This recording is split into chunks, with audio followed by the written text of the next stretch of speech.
like to come down and attend the debate in person to come on down. We're going to be going for just about an hour tonight with all 7 candidates for the Port Jervis School Board in next Tuesday's election.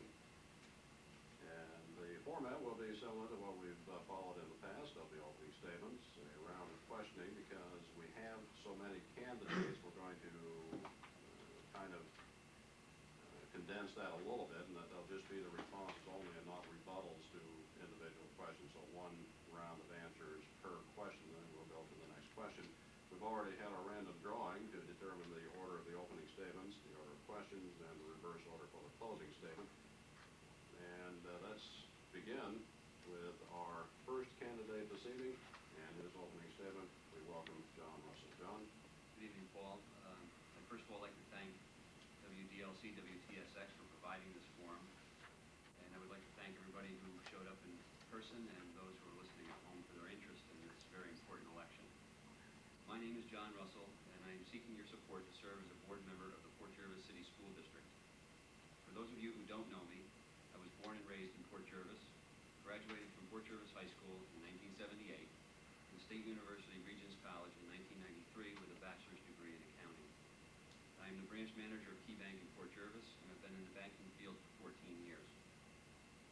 I am a member of the Rotary Club and a director of the Tri-States Chamber of Commerce. I served 2 terms as councilman and 6 years as chairman of the planning board in Port Jervis. I have a son, Caleb, who attends the 2nd grade at ASK Elementary School. As this short campaign has unfolded, several issues have been raised repeatedly. They include overcrowding in our schools, the need for smaller class sizes, the erosion of discipline in the schools, and of course, taxes. These problems did not arise overnight, and it is too late to talk about planning for the current condition of our schools. It would be pointless at this time to assign blame for what has happened in the past, but now it's time to get back on track. What is needed from our school board now is an open and concerted effort to address existing problems and planning for the future so that we do not repeat the mistakes of the past. I believe that I have the management, legislative, and educational experience to provide fiscally responsible, pro-education leadership on the school board. I am willing to serve my community and ask for your support. Vote for John Russell for school board member on Tuesday, May 3rd. Thank you, John Russell. We turn to our next candidate, William Smith, Jr. My name is William Smith. I'm 35 years old, and I've lived in the town of Deer Park for 29 years. I'm a graduate of the Port Jervis High School in 1978. I have served in the United States Air Force, and I'm a very ambitious and dedicated volunteer to my community. I'm a former officer of the Huguenot Fire Company, a former head coach of the Pop Warner Football League, and the chairman of the Tri-State Area Youth Task Force. We have worked jointly with the Tri-State Area Chamber of Commerce, the Friends of Recreation, and the City of Port Jervis. I'm a parishioner of St. Mary's Church.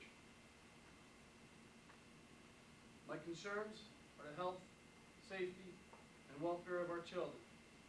I believe in better communication. I'm worried about the discipline. I'm concerned about overcrowded classrooms.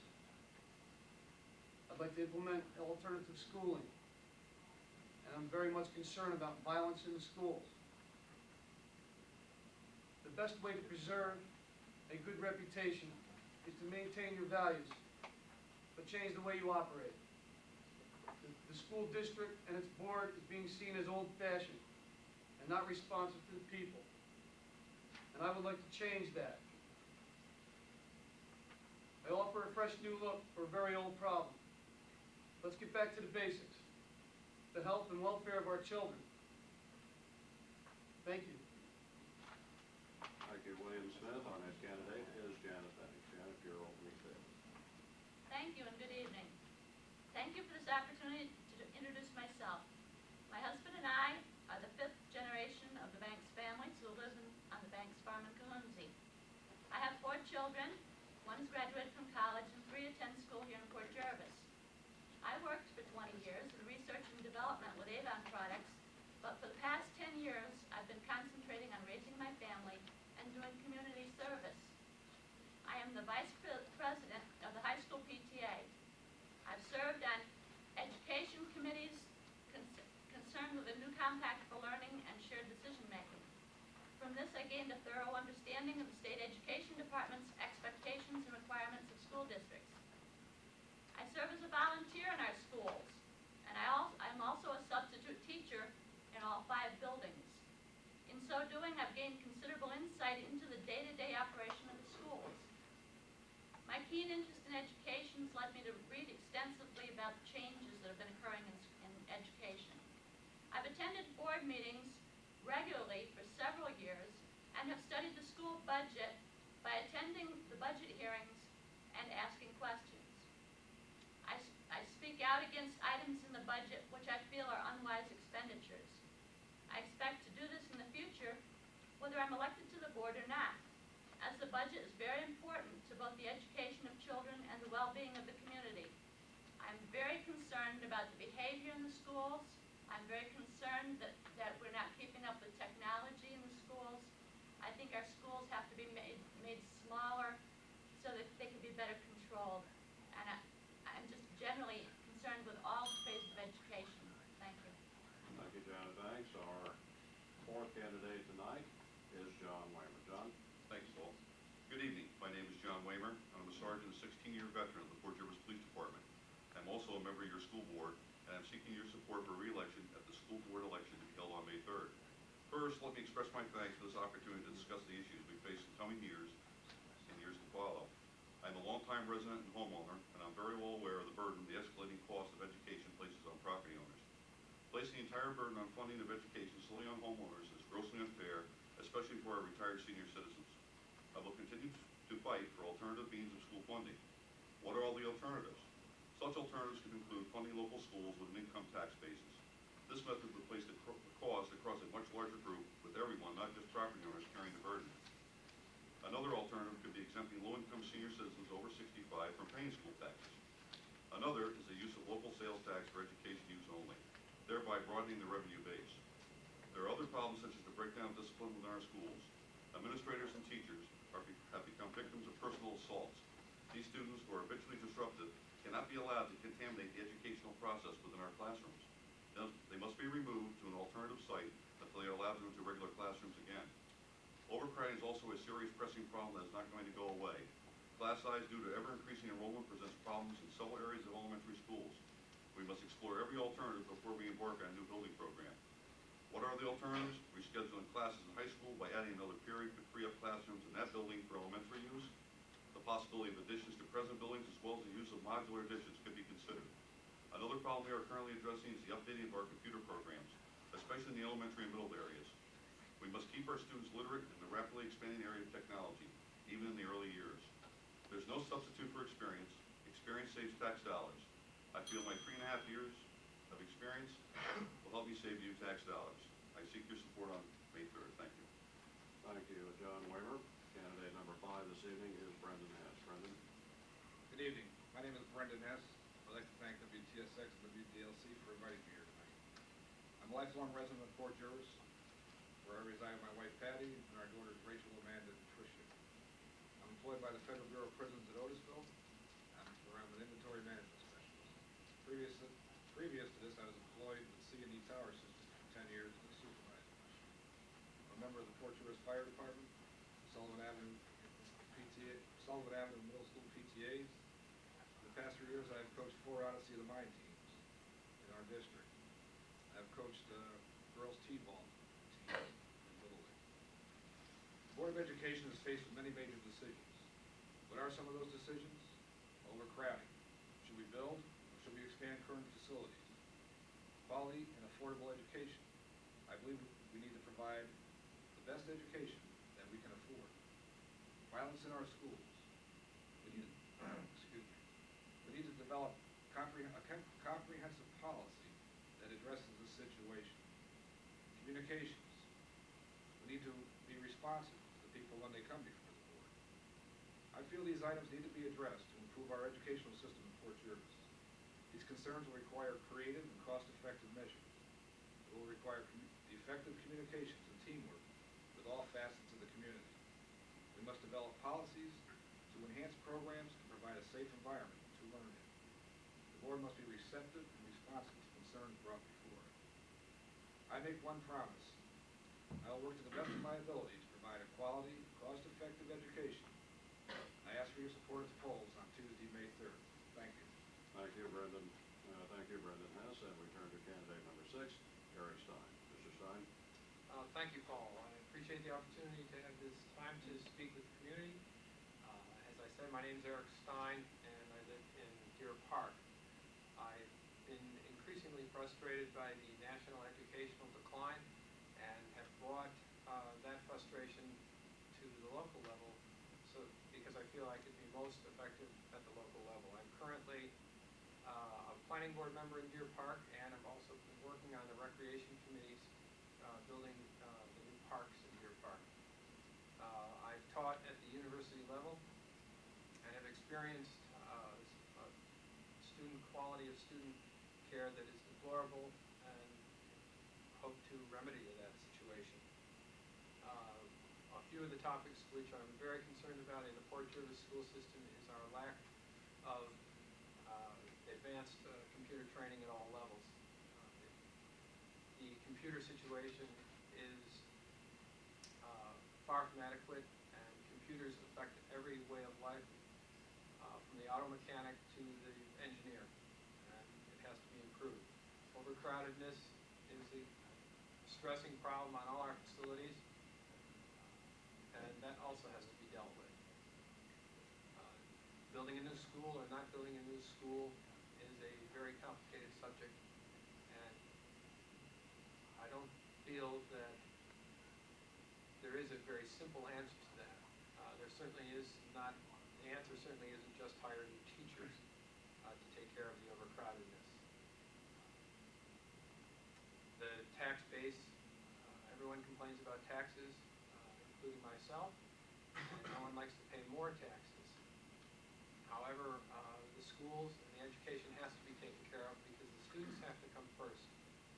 And we have to find the money someplace in order to supply the educational level needed to compete in this world. Thank you. Thank you, Eric Stein. Candidate number 7, our final candidate tonight is Martin DeMond. Good evening, Paul. I'd like to thank WDLC and WTSX for this opportunity to talk to the voters in the Port Jervis School District. My name is Martin T. DeMond. The T stands for Theodore, as most people knew me when I was going through high school here. When I got in the military, they made it Martin T, which a lot of people didn't recognize it, but it's all one and the same. I did not have a brother, so it was always me. I went through the Port Jervis school system, and I learned a trade there. Then I went on to college and improved my educational aspects, and attended several other schools. And I would like to think that I got a good start here, a good foundation, and I know that is really what has happened to a lot of the students that have gone through our school system here. The various programs may not have continued or survived over the years, mainly because of economics. And then, of course, we have other ways to educate our children, namely BOCES, which offers a much wider variety of subjects than we could possibly afford here in this community. I'm interested in being reelected to the school board because there are so many things that need to be addressed, and we need to complete the good works, I believe, that we have started and are trying to maintain.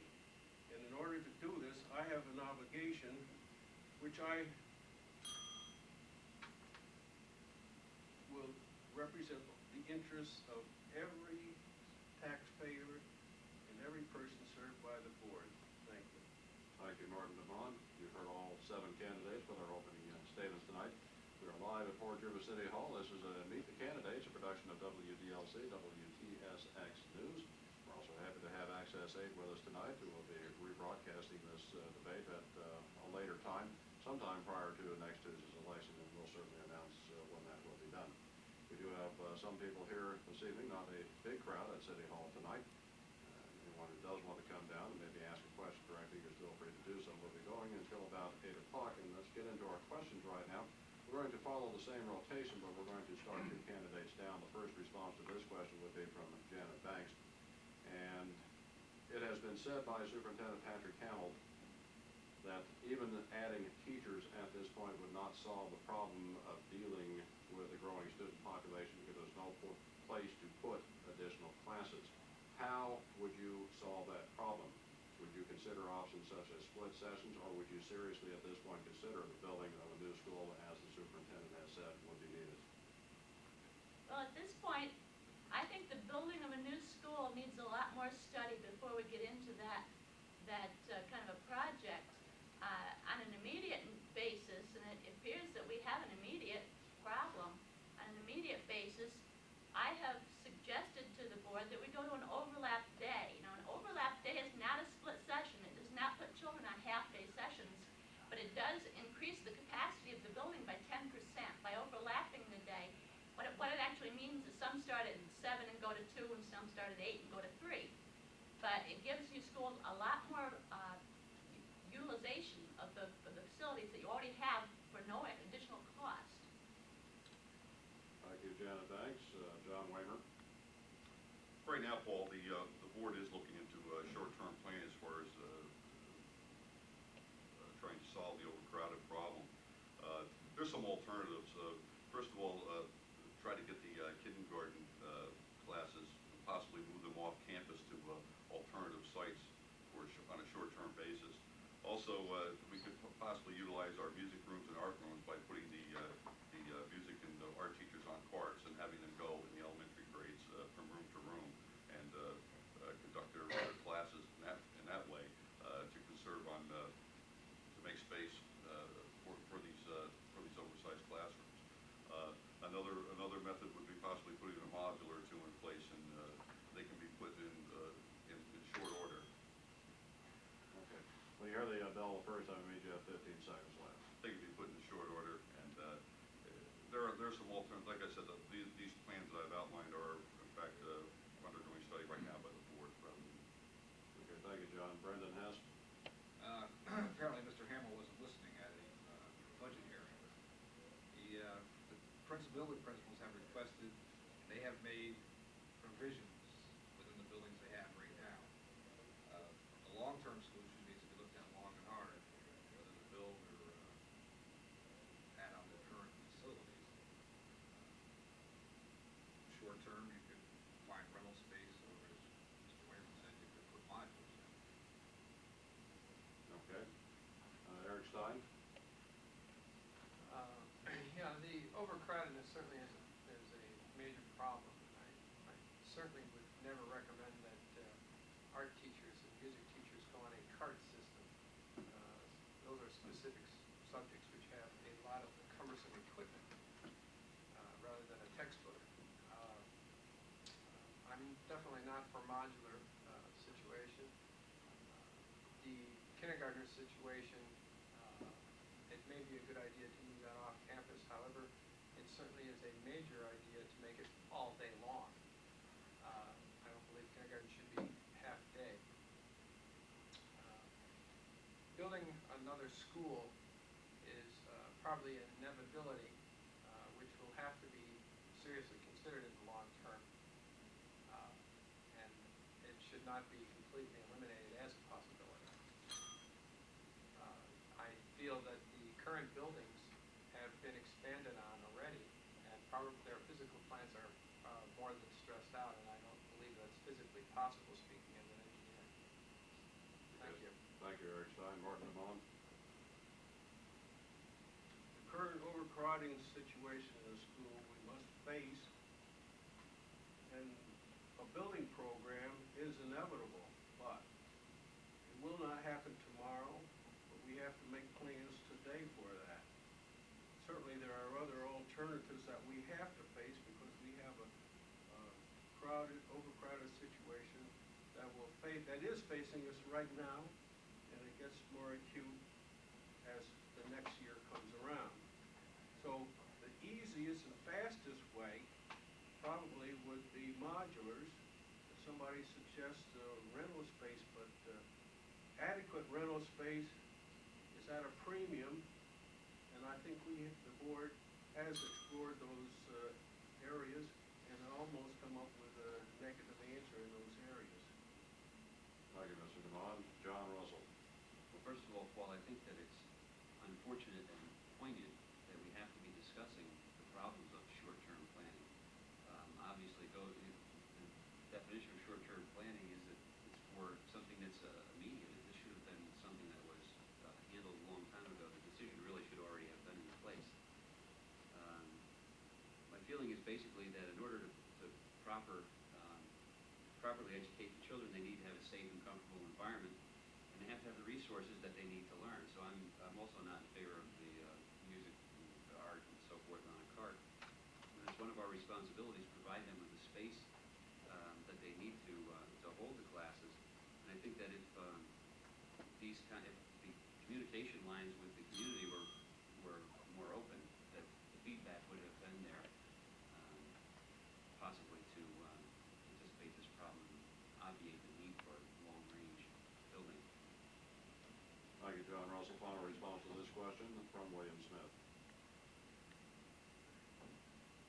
First of all, I'm not in favor of altering any educational environment for a child. I think the altercations have been done in the past, and we're dealing with discipline problems and overcrowded classrooms. I am, however, for looking into possibilities of renting a facility or a building within the community.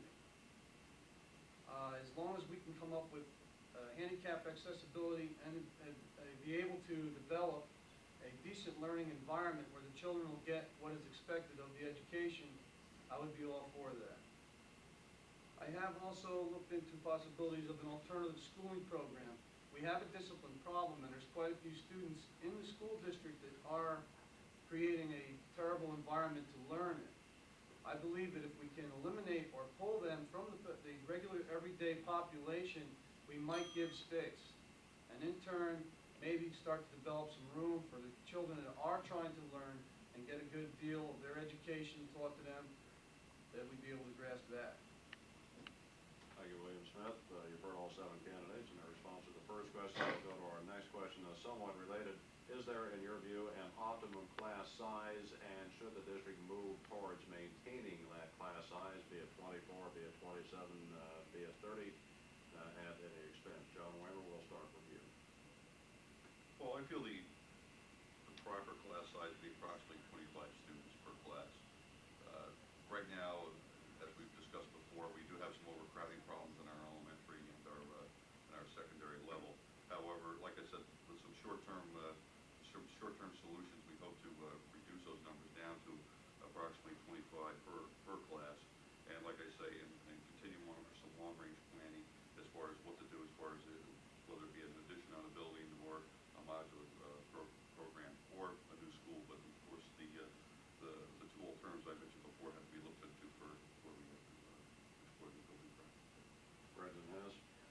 I feel the class size should be approximately between 23 and 25 students in K through 6.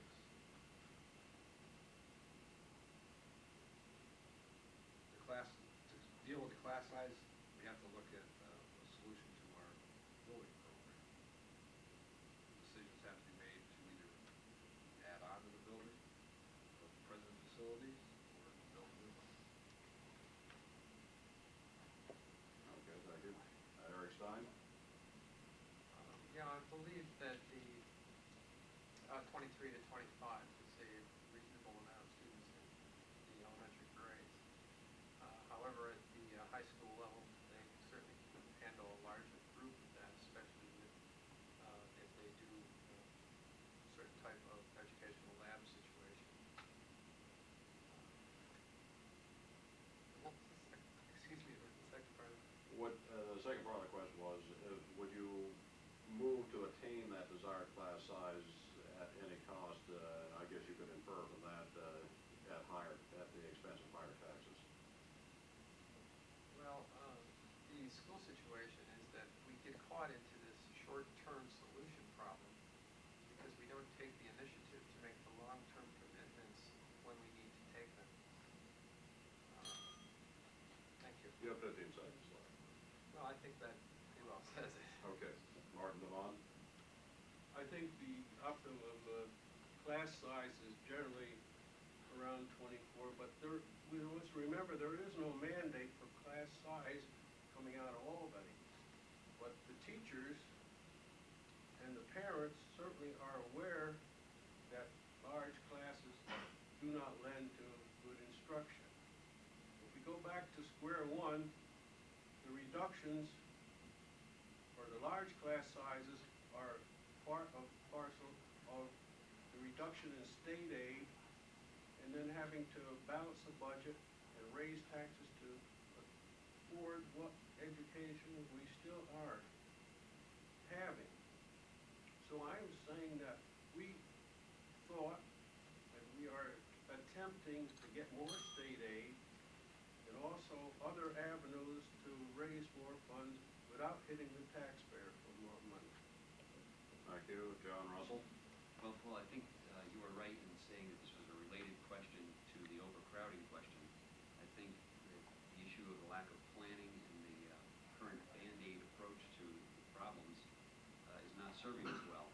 Just as a student needs a safe and comfortable environment, they also need closer attention. Things are different now than they were in the past when we were going to school. There are a lot more social ills that are pronounced, like drug and alcohol abuse, child abuse, teenage pregnancy, violence. And this combined with the educational requirements that these students need to be prepared for their vocations or higher education really make the large class sizes unworkable. And if we stay at these overcrowded levels, we're going to be shortchanging the students, and ultimately we're going to be bankrupting the community. Thank you. William Smith?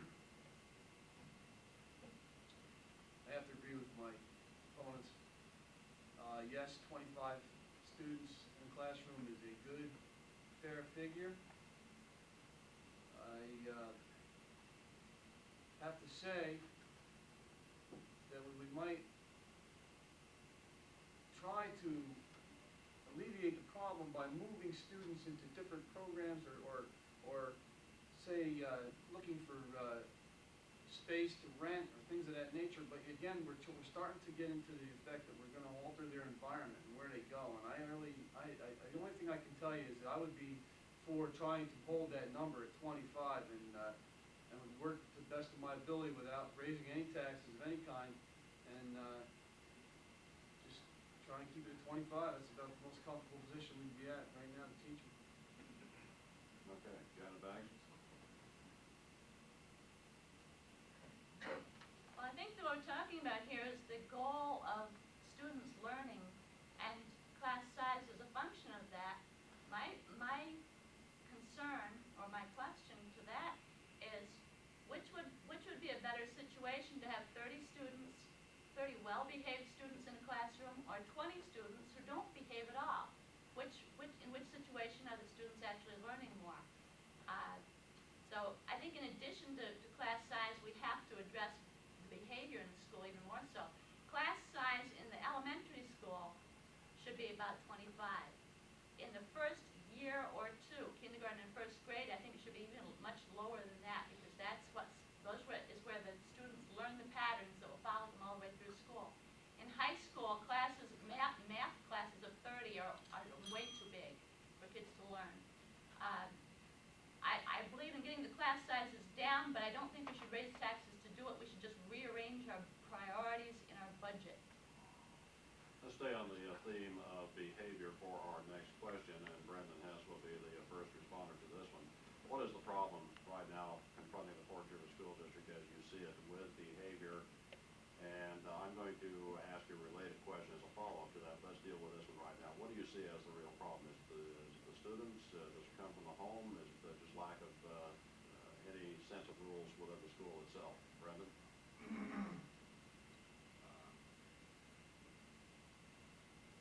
I think it's just a breakdown of the moral values of society. And there's also a lack of a comprehensive discipline policy that mandates the administrators to follow certain procedures in dealing with kids.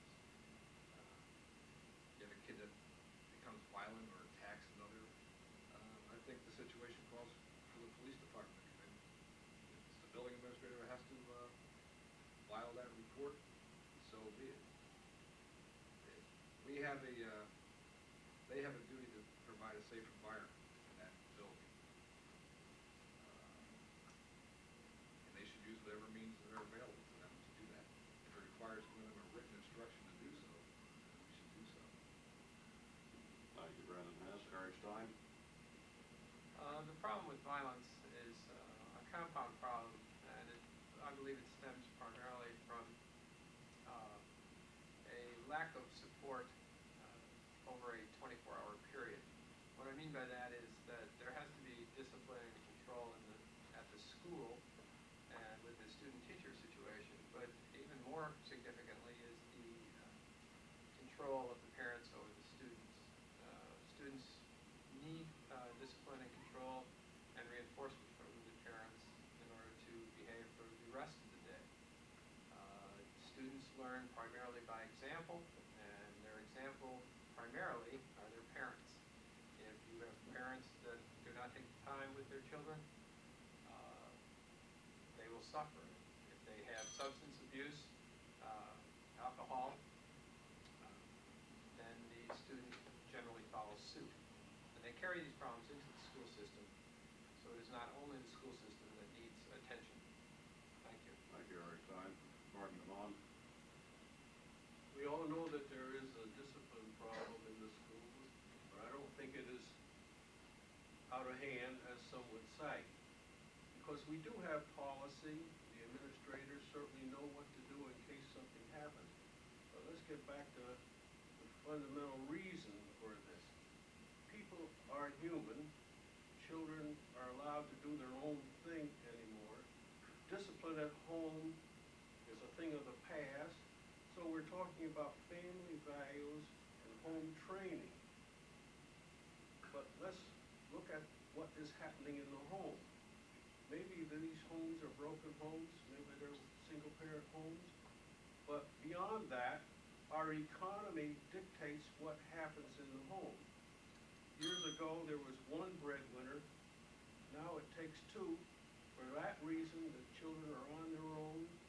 They come home from school and do as they please in some cases.